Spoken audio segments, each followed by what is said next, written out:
Hello, everyone. We'd like to welcome you to Boston Public Schools English Language Arts, Building Community Through Text. My name is Stacy Withington, and I'm here with my colleague, Sharon Abraham. So to begin our work, we're going to start grounded with a quote by Zaretta Hammond. When it comes to literacy, the research has told us how learning to read happens. Learning sound spelling correspondence accurately, then building fluency while simultaneously engaging in word study and comprehension. But across the nation, too many minority children are more than one grade level behind in their reading, and it isn't due to a lack of student motivation. It isn't solely because there are no books in the home. I'd like to introduce ourselves. Again, I'm Stacy Withington. I am your elementary program director for English Language Arts. Proud to be saying I'm going on my 28th year in Boston Public Schools. 20 plus of those years I was in the classroom teaching, but before that I was a day-to-day sub, then a long-term sub, and after my teaching, now in this position. So I'm very happy to be here with you. And hello, my name is Sharon Abraham. I'm the secondary program director.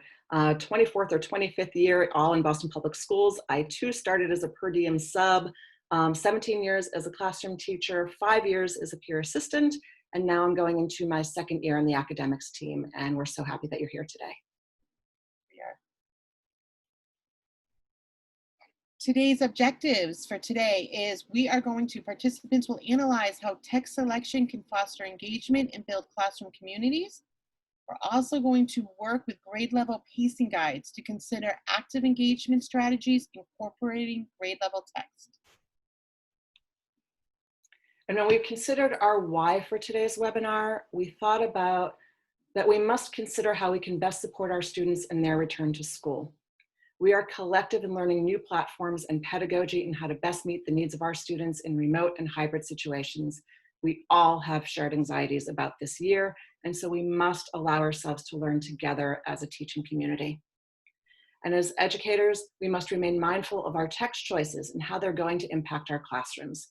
This is just good practice regardless of how we're teaching our students. Text choices are our way of connecting and maintaining healthy, learning-centered communities with our students. And so to begin our work today, we're going to start with an interview with Jason Reynolds, a young adult author. And so as we're watching this clip today, please pay attention to what ideas about building community through text emerge for you, and also think about how text choices will impact engagement and community building in your own classrooms.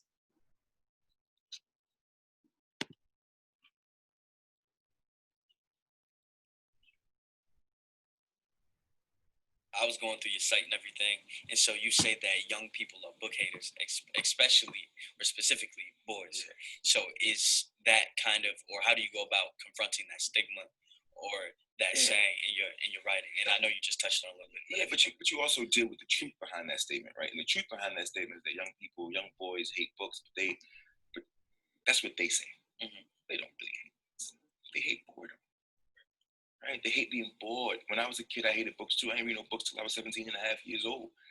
Because everything seemed so boring. Right? Had I had books written in my own language, I'd have been like, bet a minute. That's why rap music worked so well in the 1980s and 90s. Mm-hmm. Sound like me. I was like, bet they talking like we talking. I'm with it. I can listen to your story when it sounds familiar, at least at first. Then I can branch out. But you got to give me a doorway. You got to give me something like a springboard, right?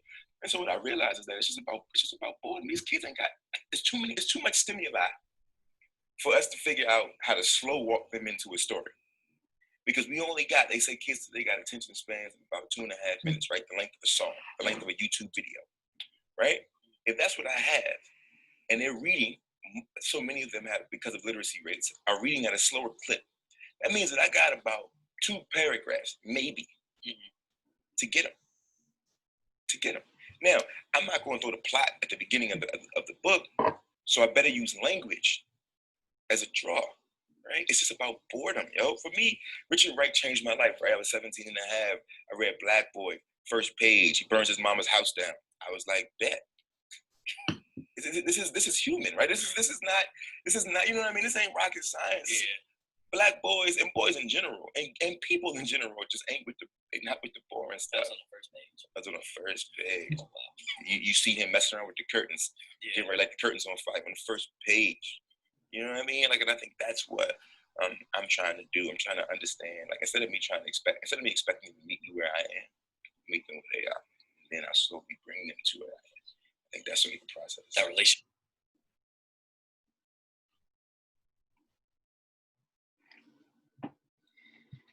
Wow.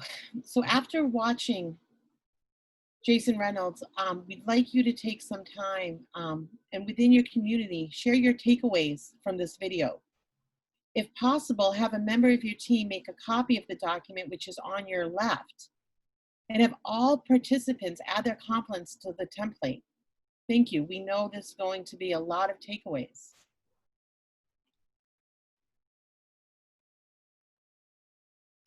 And welcome back. And so at this point, we're going to move forward and into a reading by Paul Gorski. And so while reading this article about equity and literacy, please consider the ideas about anti-racist teaching, how these ideas connect back to Reynolds' video, and how it's going to impact your text choices. Please feel free to pause the webinar to read the text before you continue on. And the article is located on the left with the blue text. The link is included there. Thank you. Welcome back. And I know that after seeing the video, after reading Gorski's article, we have some takeaways that Sharon and I want to go over with you also. Our first takeaway is choosing grade level text and making sure it's appropriate, providing appropriate background knowledge, reading scaffolds for students of all reading levels so that all students are able to access the text. And we know that we are going to be working with students who are reading below grade level. And so please don't use this as an opportunity to say, oh, well, then I can use undergrade level text for engagement or for accessibility. It just undermines what our students are capable of doing. Instead, we need to be teaching at grade level text and providing, again, appropriate background knowledge and scaffolding so that all students have equitable access to grade level texts. Text can build community. They must represent the students and a diverse set of authentic writers and texts balancing fiction and informational writings. So important with the balancing and making sure that students are given different genres and they're experiencing different types of texts, and making sure that these texts really do represent them and really represent the authors who are writing them so that they're feeling a sense of ownership and pride in the reading that they're doing. So really that balance is so important. One of the things really that Sharon and I spent a lot of time talking about also, and this is our third bullet and our takeaway, is how we use text in person is different than how we're using text in the present learning environments. Without student social connections in the cafeteria or walks in the hallway, we need, as their teachers, to pay even more attention to how they're choosing text and filling in those losses and allowing for conversations that fulfill Maslow and Bloom's. Mm-hmm. We really are creating our sense of community through our Zooms and through our Google Classrooms right now. And we have to understand that context and the losses that our students are socially feeling right now. And so we have to choose texts that allow them big, rich, deep conversations about the text that are relevant to them. And finally, we must allow for ourselves to have some uncomfortable conversations within the classroom. I was just thinking too, Sharon, as one of our takeaways is there's going to be conversations, and whether you're remote or you're in person, there's still going to be those children that are going to be right out there and they're going to want to have those conversations with you. But at the same time, we have to allow for that community and for kids to get comfortable too and be able to share with you, because once they're able to share with you, then those communities are going to continue to grow. But again, we have to be mindful that sometimes silence is processing. Sometimes silence is okay, especially because we're not, at times, if it's the remote, we're not there. So allowing for that to happen. And we also need to be able to allow for our own discomfort in these uncomfortable conversations and be part of the learning community with our own students as a way to build community with our students and allow these really difficult conversations to happen.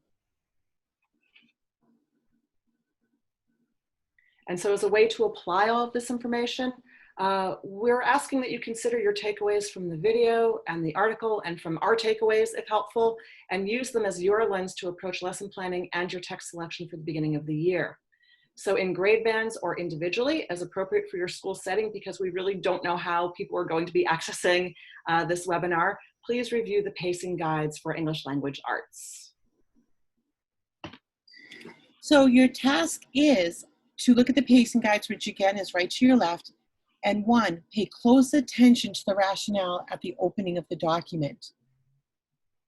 2, remember to apply in lesson planning the 4 domains of literacy: reading, writing, speaking, and listening, equitable and culturally relevant pedagogy, and grade level accessible relevant text. 3, consider priority standards and the schedule of assessed standards in text selection and lesson planning, particularly at the secondary level. You're really going to be using the SAS, as there is no mandated secondary level curriculum in Boston Public Schools. Some schools may have their own, but for the general population, we just want to say that the schedule of assessed standards is going to be your pacing guide for 9 through 12. Also, in considering that our students aren't starting with us until September 21st. And so there needs to be some accelerated learning. Really pay attention to the priority standards if you're figuring out where to start. And number 4, consider substituting and or supplementing titles that just don't support a culturally responsive curriculum. And this brings me back to Jason Reynolds. We have 2.5 minutes to hook our students.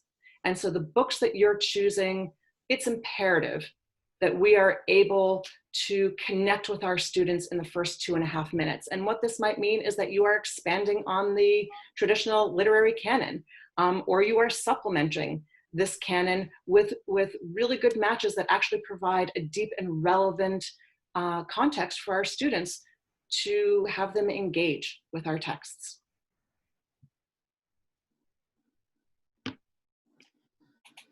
So in closing, we want to say to continue your work of making text choices for the beginning of the year that will be used to establish community within your first 2 to 5 minutes of text. It is so important.